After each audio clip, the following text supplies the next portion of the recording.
Hello viewers, आज के video में हम कक्षा 9वीं गणित की वार्षिक परीक्षा की तैयारी कर रहे हैं। वार्षिक परीक्षा में अध्याय 2 से 2 नंबर का एक प्रश्न आएगा और एक प्रश्न 4 नंबर का आने वाला है।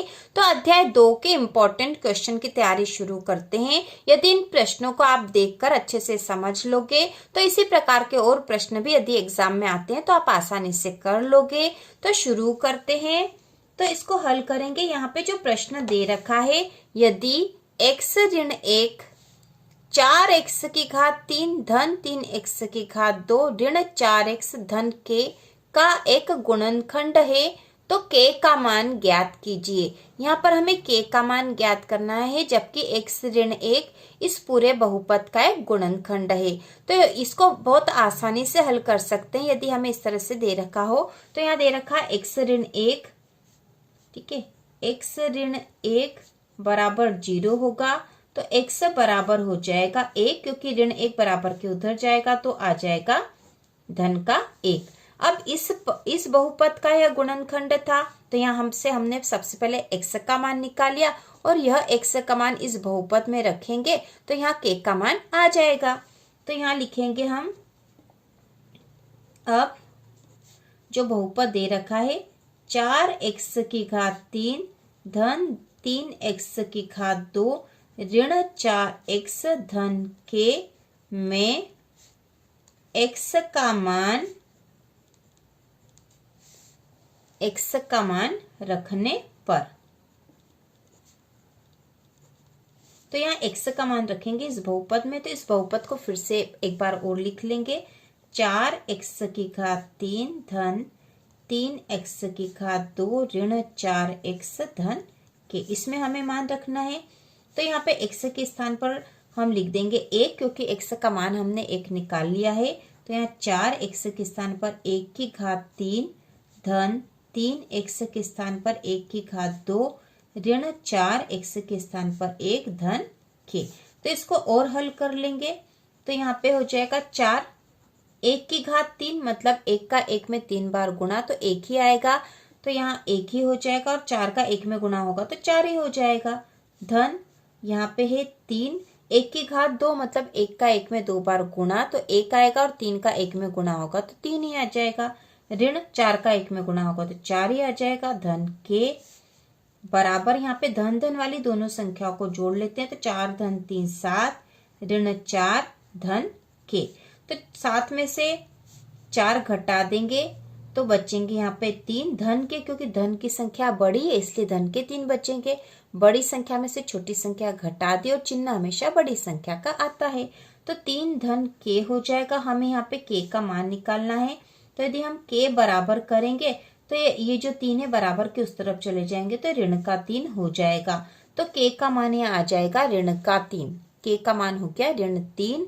तो इस प्रकार से हमने इसको हल कर लिया है और यही इसका आंसर होगा ऋण 3, जो कि हमें k का मान निकालना था, यह हमने निकाल लिया है। इसके बाद अगला जो प्रश्न है, और इस तरह के प्रश्न एग्जाम में आते ही हैं, वह है px बराबर 3x की घात 4 ऋण 4x की घात 3 ऋण 3x ऋण 1 को x ऋण 1 से भाग देने पर शेषफल ज्ञात कीजिए। तो ये भाग वाला प्रश्न, और भाग वाले प्रश्न एग्जाम में आते ही हैं, 4 नंबर में आएगा यह क्वेश्चन। तो इसको हल करेंगे हम। तो इसको भाग लगा देते हम, 3x की घात 4 ऋण 4x की घात 3 ऋण 3x ऋण 1 को हमें भाग लगाना है और x ऋण 1 से भाग लगाना है। ठीक है, तो जब भाग वाले प्रश्न हम करते हैं, इस तरह के पहले भी हम प्रश्न कर चुके हैं, तो यहाँ सबसे पहले आगे वाला पद देखते हैं, हमें कितनी घात वाला चाहिए। तो हमें x की घात 4 चाहिए और 3x की घात 4 चाहिए, और यहाँ पे आगे तो x ही है, x है मतलब x की घात 1 है, और हमें यहाँ पे 3x की घात 4 चाहिए। तो यदि हम 3 का गुणा x में करेंगे तो 3x होगा, और यदि 3x की घात 3 का गुणा x में करेंगे तो इन दोनों का गुणा होगा तो 3x की घात 4 आ जाएगा। तो यहाँ पे हम 3x की घात 3 का गुणा x में करेंगे तो हमें मिलेगा 3x की घात 4 और हम धन वाली संख्या का गुणा करेंगे क्योंकि यह धन का धन में गुणा होगा तो धन ही रहेगी, क्योंकि जब इसको घटाएंगे तो यहाँ चिन्ह बदल जाता है। तो 3x की घात 3 का x में गुणा करा, 3x की घात 4 आ गया। लेकिन यहाँ पे जो है इसका इसमें भी गुणा होगा, इन दोनों ही संख्याओं में इसका गुणा होगा। तो पहली बार गुणा करा तो ये आ गया। अब 3x की घात 3 का गुणा ऋण 1 में करा तो ऋण 3x की घात 3 आएगा। तो यहाँ पे हम लिख देंगे ऋण 3x की घात 3। अब इसको हम घटाएंगे तो यहाँ चिन्ह बदल जाएंगे, धन का है तो ऋण का हो जाएगा, ऋण का है तो धन का हो जाएगा, ये दोनों आपस में कट जाएगी। अब यहाँ पे बचा है ऋण 4x की घात 3 में से धन 3x की घात 3 घटेंगे क्योंकि ऋण का और धन का तो आपस में घट जाएंगे और चिन्ह हमेशा बड़ी संख्या का आएगा, तो यहाँ चिन्ह आएगा ऋण का। और यहाँ पे 4 में से 3 गए तो 1 बचा है, 1x की घात 3 बचा है, तो यहाँ 1 लिखने की आवश्यकता नहीं होती, ये हम लिखेंगे x की घात 3। अब ऊपर वाली संख्याएं भी उतार लेंगे तो यहाँ बचा है ऋण 3x ऋण 1। अब हमें यहाँ पर फिर से भाग लगाना है, तो यहाँ हमें कौन सी संख्या चाहिए, हमें चाहिए ऋण x की घात 3 चाहिए। तो हम यहाँ पे ऋण x की घात 2 का यदि गुणा कर देंगे तो ऋण का गुणा x, ऋण x की घात 2 का गुणा x में होगा तो ऋण x की घात 3 आ जाएगा। तो ऋण x की घात 3 हो गया यहाँ पर। अब ऋण x की घात 2 का ऋण 1 में भी गुणा होगा तो ऋण और ऋण धन हो जाएगा, और x की घात 2 का 1 में गुणा करा तो x की घात 2 ही आ जाएगा। तो यहाँ पे आ जाएगा धन, ठीक है। यहाँ हम यहाँ लिखेंगे धन x की घात 2, यहाँ पर इसलिए लिखेंगे क्योंकि यहाँ पे x की घात 2 वाला कोई पद नहीं है, इसलिए हम यहाँ अलग लिखेंगे। अब यहाँ पे इसको घटा देंगे तो इनके चिन्ह बदल जाएंगे, धन का और ऋण का हो गया। ये दोनों आपस में कट जाएंगे क्योंकि ऋण का और ये धन का है, इसलिए आपस में कट गया। अब पहले ये वाली घात 2 वाला पद आगे लिख लेंगे, तो यहाँ हम लिखेंगे ऋण x की घात 2 ऋण 3x ऋण 1। अब हमें यहाँ पे कैसी संख्या चाहिए, हमें ऋण x की घात 2 चाहिए। तो हम यहाँ पे यदि ऋण x का गुणा करेंगे तो ऋण का धन में गुणा करेंगे तो ऋण आएगा, और x का x में गुणा करेंगे तो x की घात 2 हो जाएगा। तो यहाँ पे ऋण x की घात 2 हो जाएगा यहाँ पर। अब ऋण x का गुणा ऋण 1 में भी होगा तो ऋण और ऋण धन हो गए, और x का 1 में गुणा करा तो x आ गया, मतलब यहाँ आ गया धन का x। अब ये आपस में घट जाएंगे, इसके चिन्ह बदल जाएंगे, तो ये ऋण का है तो धन का हो जाएगा और धन का है तो ऋण का हो जाएगा, दोनों आपस में कट जाएंगे। अब यहाँ बचा है ऋण 3x और ऋण का x, तो ये हो गए ऋण के 4x और ऋण 1, ये ऊपर वाली संख्या यहाँ आ जाएगी। तो अब हमें यहाँ पे फिर भाग लगाना और हमें चाहिए ऋण का 4x।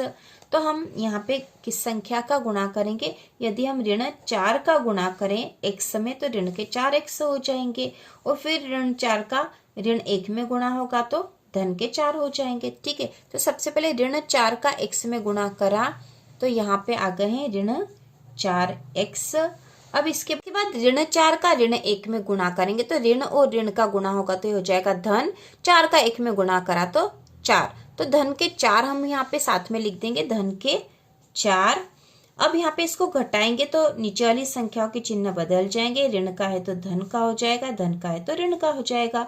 ये ऋण का 4x और धन का 4x आपस में कट जाएंगे। अब ऋण का 1 और ऋण का 4 आपस में जुड़ जाएंगे तो ऋण के हो जाएंगे 5, और यही शेषफल हो गया, क्योंकि अब यहाँ पर हम और भाग नहीं लगा सकते। तो यह आंसर आ गया ऋण का 5 शेषफल है, और आंसर हम लिख देंगे ऋण 5। इसके बाद अगला जो प्रश्न है 4 नंबर में आने वाला, वह है निम्नलिखित बहुपद के लिए P0 तथा P1 का मान ज्ञात कीजिए।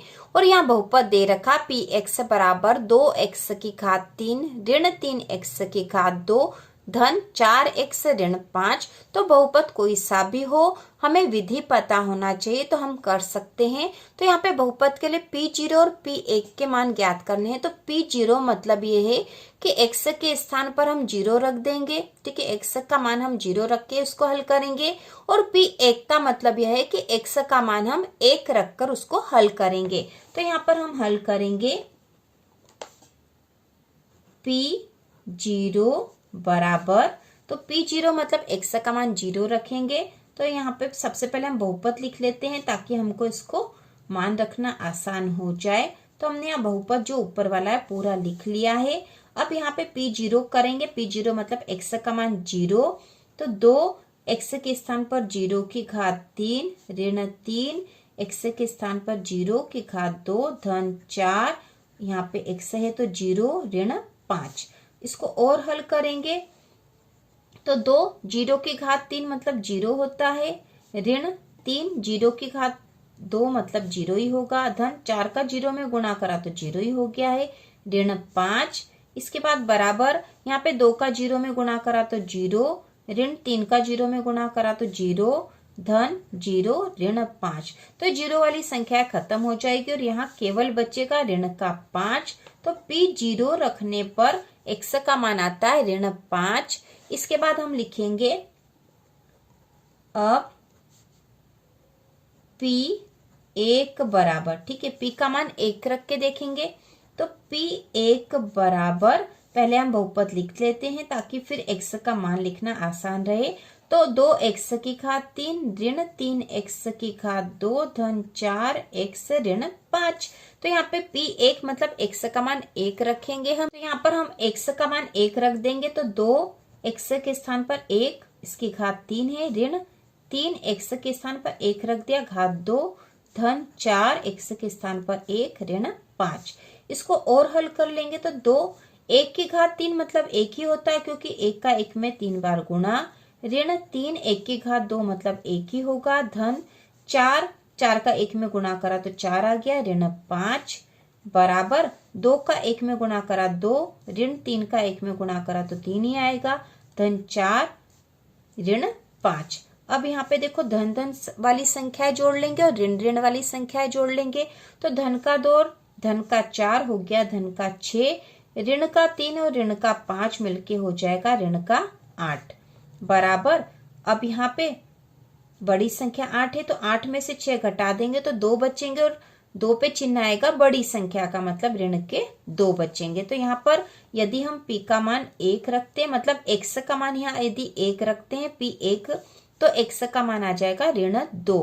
तो यहाँ पे हम लिख देंगे आंसर, सबसे पहले आया था ऋण 5 और उसके बाद ऋण 2। तो इस प्रकार से हमने एक और विधि भी सीख ली। वेरी इंपॉर्टेंट क्वेश्चन जो हमने तीनों करे हैं। इस तरह के प्रश्न एग्जाम में 4 नंबर में आएंगे। अध्याय 2 के महत्वपूर्ण प्रश्न करेंगे। इसी प्रकार हर अध्याय के हम महत्वपूर्ण प्रश्न करते हुए आगे बढ़ेंगे और वार्षिक परीक्षा तक हमारा पूरा ही कोर्स सारे महत्वपूर्ण प्रश्न हम हल कर लेंगे। तो इसी प्रकार के और वीडियो देखने के लिए कक्षा 9वीं की संपूर्ण तैयारी के लिए चैनल को सब्सक्राइब कीजिए।